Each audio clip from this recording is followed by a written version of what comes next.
Hello guys, आज के इस वीडियो में हम लोग समझते हैं कि कांस्टेंट क्या होता है सी प्लस प्लस में। अच्छा देखो, जैसे नाम लग रहा है ना, कांस्टेंट का मतलब कैसा लग रहा है? ऐसा लग रहा है ना कुछ ऐसी वैल्यू जो कि फिक्स है, जो कि चेंज नहीं हो सकती, तो उन चीज़ों को हम कांस्टेंट बोलते हैं। जैसे एग्जांपल के लिए, अगर रियल लाइफ में हम देखें कि कांस्टेंट ऐसी कौन सी चीज़ है जो कांस्टेंट है। अगर ऐसा मैं बोलूँ कि जो ताजमहल है, उसने वो कौन बनाया था? वो बनाया था कौन? शाहजहां ने। तो इसमें हम डायरेक्टली मतलब बस समझना, एक्चुअल में उससे रिलेट करके मैं कहना क्या चाहता हूँ। देखो, ताजमहल किसने बनाया था? शाहजहां ने। अगर मैं बोलूँ कि 10 साल बाद, 20 साल बाद, या फिर मैं अभी बेंगलोर में हूँ, या फिर मैं चला गया दिल्ली चला गया, या फिर मैं कहीं दूसरे कंट्री में चला गया, वहाँ से जब मैं जाके अगर किसी को पूछा कि शाहजहां ने क्या बनवाया था, या फिर ताजमहल किसने बनवाया था, तो कोई भी बोल सकता है हाँ शाहजहां ने बनवाया था। तो वो चीज़ें फिक्स है, वो बदल नहीं रही है। टाइम टू टाइम वो चीज़ें कंफर्म है कि वो तो चेंज होने वाली नहीं है। तो ऐसे बहुत सारी चीज़ें हैं ना जो कि चेंज होंगी ही नहीं, वो कांस्टेंट रहेंगी। तो सेम प्रोग्रामिंग लैंग्वेज में भी कुछ ऐसी चीज़ें होती हैं जो कि हमें फिक्स रखना होता है, हमें चेंज नहीं करना होता। तो उस केस में हमें उसको कांस्टेंट बना देते हैं। देखो कांस्टेंट, अभी कांस्टेंट का मतलब मैंने बता दिया, जो कि चेंज नहीं हो सकता। अब प्रोग्रामिंग लैंग्वेज में ऐसे कौन सी चीज़ है जो कि चेंज नहीं हो सकता? जैसे फॉर एग्जांपल पाई की वैल्यू जो होती है, क्या होती है? 3.14। तो 3.14 जो पाई की वैल्यू है, कभी फ्यूचर में चेंज होगा नहीं, क्योंकि ये पाई की वैल्यू फिक्स हो गई है पहले से। जो भी रिसर्चर जो लोग किए थे, वो लोग पहले से चेक करके इसको फिक्स कर दिए हैं। तो अगर हम इसको कांस्टेंट बना के यूज़ करें तभी हमारे लिए फ़ायदे हैं। क्योंकि इन मान लो कोड, बहुत बड़ी कोड चल रही है, कोई किसी भी कंपनी में आपने कोड करा है और इसको आपने कांस्टेंट नहीं बनाया, इन फ्यूचर कोई नई ज्वाइनी आया और उसने क्या किया कि गलती से कांस्टेंट जो नहीं था, पाई की वैल्यू चेंज कर दिया। तो पाई की वैल्यू जहाँ पे हमने 3.14 यूज़ कर रहे थे, उस केस में वहाँ पे जाकर वो चेंज हो गया। तो चेंज होने की वजह से पूरी कोड की जो रन हो रही, जो चीज़ें हम जैसे एक्सपेक्ट कर रहे हैं, उसका सब उल्टा हो जाएगा, प्रॉब्लम आ जाएगी। तो इस केस में हम इसको कांस्टेंट बनाते हैं। कांस्टेंट बनाने के हमारे पास दो तरीका है। अब दो तरीका कौन कौन से हैं? फर्स्ट जो तरीका है, हम जो हम वो लिखते हैं ना, जब कीवर्ड लिखते हैं, जैसे डेटा टाइप, सॉरी कीवर्ड नहीं, डेटा टाइप जब हम लोग लिखते हैं, उस केस में सबसे पहले हम वहाँ पे कॉन्स्ट लगा देते हैं। तो इसको पहले हम समझते हैं कैसे करते हैं। फॉर एग्जांपल, हमने कोड लिखा इंट मेन करके, मेन के अंदर हमने क्या लिखा, हमने एक वेरिएबल बनाया, लिखा है आई, मान लो उसका नाम मैंने एक्स कर दिया, एक्स इज इक्वल टू 10। अब मैं चाहता हूँ कि इन फ्यूचर कभी भी कोई कोड इसको एक्सेस करे, कोई कितना बड़ा लाखों नंबर ऑफ लाइन का कोड ये है, उस केस में हम कभी भी नहीं चाहते कि एक्स की वैल्यू को चेंज करे कोई। तो जो केवल इंट लिखाना है, जस्ट इसके पहले हम क्या लिख देते हैं? कॉन्स्ट लिख देते हैं। जैसे इसके पहले अगर हमने कॉन्स्ट लिख दिया तो ये वैल्यू कभी चेंज ही नहीं होगी। ठीक है, ये आपने सीख लिया पहले तरीके से। दूसरा तरीका से कैसे हम इसको करते हैं, इसको एक दूसरा तरीका उसको बोलते हैं प्री प्रोसेसिव डायरेक्टिव के थ्रू। अभी आपको पहला बार अगर कोडिंग अगर कोई पढ़ रहा होगा, उसको थोड़ा प्रॉब्लम होगी कि ये प्री प्रोसेसिव डायरेक्टिव क्या है। इसको मैं अच्छे से एक्सप्लोर करूंगा, लेकिन अभी के लिए थोड़ा इसको समझ लीजिए होता क्या प्री प्रोसेसिव डायरेक्टिव। देखो, जो भी हैश स्टार्ट होते हैं कोडिंग में ना, सी प्लस प्लस में, वो सारी चीज़ें क्या होते हैं? Pre progressive directive. जैसे हैज इंक्लूड लिखते हैं ना, तो हैज इंक्लूड क्या है? Pre progressive directive. तो जो भी चीज़ें हैश इंक्लूड होते हैं, वो हमेशा प्री प्रोसेसिव डायरेक्टिव को बोलते हैं। अब दूसरे तरीके से अगर हमको करना है डिफाइन, तो देखो हम हैज इंक्लूड यहाँ लिख दिए, मान लो इंक्लूड जो भी करना है, उसके बाद हैज डिफाइन। अभी देखो हैज डिफाइन, अब मान लो हमने पाई का ही वैल्यू हमने 3.14 लिख दिया। अभी जो ये हैज डिफाइन लिखा है ना, अब देखो मान लो हमने इंट मेन कोडिंग अभी हम कोडिंग के थ्रू भी एक्सरसाइज करके दिखाते हैं।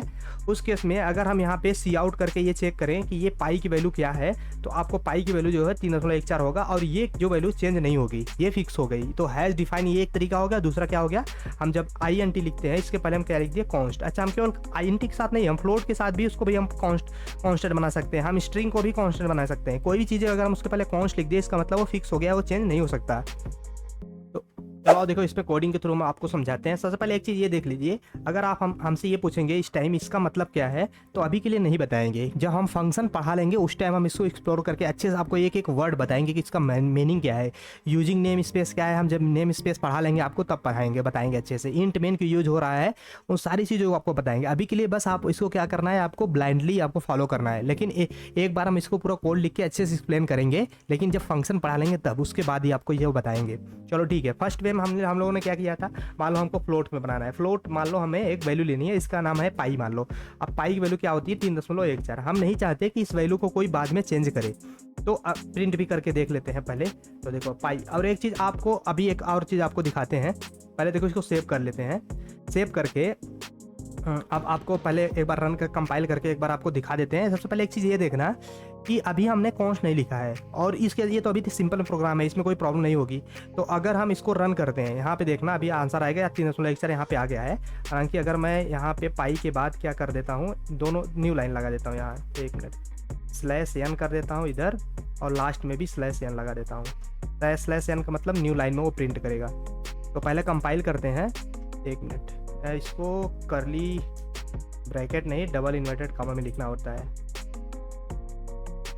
वो डबल इन्वर्टेड कामा में इसको कर देते हैं और इसको भी डबल इन्वर्टेड, मतलब स्टार्ट में वो न्यू लाइन करेगा और एंड में भी वो न्यू लाइन कर देगा। तो अब हम फिर से कंपाइल करते हैं और एक चीज़ देखना, अभी तो ये हम नॉर्मल कर रहे हैं, इसमें कोई दिक्कत नहीं है।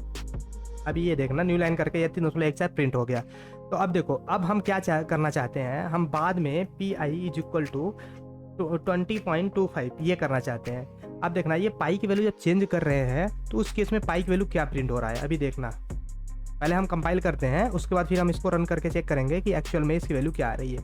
अब देखना ये वैल्यू जो है लेटेस्ट वाला ले रहा है, इसका मतलब पहले वैल्यू जो 3.14 था उस पर इसने ये वैल्यू ओवरराइट कर दिया। मतलब कि पहले वैल्यू तो 3.14 था, अब बोल रहा है कि उसको हटाओ वहाँ से, उसकी जगह पे डाल दो क्या 20.25। तो 2.5 इसमें कर दिया। लेकिन अब यहीं पे देखो, अब मैं यहाँ पे कॉन्स्ट कर दे रहा हूँ। अब यही सेव करके अब मैं यहाँ पे कंपाइल कर रहा हूँ, देखना अभी देखना यहाँ पे क्या आएगा। अभी यहाँ देखो प्रॉब्लम करके यहाँ पे आ गया है, इसको देखोगे तो वही वो एरर बता रहा है। लेकिन मैं यहाँ दिखाना चाहता हूँ आपको, ये बोल रहा है यहाँ पे एरर असाइनमेंट और रीड ओनली वेरिएबल PI। तो ये देख बता रहा है कि असाइनमेंट जो है पॉसिबल नहीं है। इधर बता रहा है कि असाइनमेंट आप रीड ओनली, मतलब अगर आपने कांस्टेंट बना दिया तो केवल वो रीड के लिए होगा, उसको अपडेट के लिए नहीं होगा, वही बता रहा है ये। तो हम इसको अब दोबारा इसको अपडेट नहीं कर सकते, इस रीजन क्यों, क्योंकि मैंने कांस्टेंट यहाँ पे लगा दिया। तो देखो ये तरीका, तो इस तरीके से हम इसको बना सकते हैं क्या, कांस्टेंट इसको बना सकते हैं, इसमें कोई प्रॉब्लम नहीं थी। अब दूसरे तरीके से हम क्या बताए थे, प्री प्रोसेसिव डायरेक्टिव के थ्रू हैज़ डिफाइन। अब देखो हमने यहाँ पे क्या किया, नेम कर दिया। अब नेम में मालूम लिया ओम साई राम लिख दिया, ओम साई राम हमने कर दिया। अब अगर हम यहाँ पे इसको 1 मिनट न्यू लाइन के बाद यहाँ पे ये भी प्रिंट करना चाह रहे हैं, 1 मिनट नेम हम मान लो लिख दे रहे हैं। अब नेम हमने प्रिंट कर दिया, ठीक है, सेव करते हैं, उसके बाद कंपाइल करते हैं। अब देखना हमारा पहले तो ये 3.14 प्रिंट होना चाहिए, उसके बाद फिर हमारा जो नेम ऊपर हम प्री प्रोसेस्ड डायरेक्टिव के थ्रू बता रहे हैं वो प्रिंट हो जाना चाहिए। ये देखना 3.14 फिर नीचे ओम साई राम आ गया। न्यू लाइन नहीं किया है इसलिए यहाँ पे न्यू लाइन पे नहीं आ रहा है, तो यहाँ पे भी न्यू लाइन कर दो तो हो जाएगा, न्यू लाइन पे आ जाएगा। अच्छा, आप लोगों को यहाँ पे समझ में आ गया। लेकिन आपको एक इंटरेस्टिंग चीज़ यहाँ पे दिखाता हूँ। अगर मान लो हमने ये वाला जो कांस्टेंट था इसको पे हटा देता हूँ, उसके बाद हम केवल पाई एक वेरिएबल डिक्लेयर करते हैं यहाँ पे, ठीक है। उसके बाद हम यहाँ पाई = 3.14 लिखते हैं, ठीक है। अब हम इसको सेव करते हैं, उसके बाद हम कंपाइल करके रन करते हैं। अभी देखना आंसर क्या आएगा, कोई डिफरेंट आता है या फिर वही सेम आएगा। तो रुकते हैं थोड़ा सा और देखते हैं, कंपाइल हो गया है और रन करके देखते हैं। देखो इसमें कोई डिफरेंट नहीं है, सेम आंसर आ गया, कोई प्रॉब्लम नहीं थी। अब आओ हम यहाँ पे कॉन्स्ट लगा के देखते हैं। अब सेव करते हैं, उसके बाद फिर कंपाइल करके रन करते हैं। अभी यहाँ पे देखो एक ये इसका कंपाइलर खुद डिटेक्ट कर दिया है कि इसमें क्या हो रहा है, प्रॉब्लम क्या है। एल वैल्यू करके कुछ आ रहा है, ये बोल रहा है असाइनमेंट रीड ओनली, मतलब ये इसको हम चेंज नहीं कर सकते हैं। लेकिन एक चीज़, हमने तो यहाँ पे वैल्यू डाला ही नहीं, तो दोबारा हम फर्स्ट टाइम तो वैल्यू डाल रहे हैं तो ये जाना चाहिए ना, नहीं जा रहा है। तो ये किस प्रॉपर्टी याद कर लो, कॉन्स्ट में हमेशा जब हम डिक्लेयर करते हैं at the same time we need to assign the value, right. देखो इसको हम हटा लेते हैं, ये हमने हटा के असाइन कर दिया 3.14। अभी कोई प्रॉब्लम नहीं है, अब आराम से ये रन हो जाएगा। तो इसका मतलब हमने 2 चीज़ें से कांस्टेंट सीखा, एक तो कांस्ट लगा के, दूसरा प्री प्रोसेसिव डायरेक्टिव के थ्रू। आपको कन्फ्यूजन हुआ होगा, यहाँ पे हमने ये स्ट्रिंग तरीके का वैल्यू लिया। आपने स्ट्रिंग लेना है, फ्लोट टाइप का लेना है, इंटीजर टाइप का लेना है, कैरेक्टर टाइप का लेना है, जो जैसी जरूरत पड़े आप वहाँ ले सकते हैं। इवन आप फंक्शन भी वहाँ लिख सकते हैं। जब फंक्शन पढ़ाएंगे तो हम इसको एक एग्जाम्पल लेकर आपको बता देंगे। होप कि आप लोगों को समझ में आ गया होगा कि कांस्टेंट क्या होता है C++ में।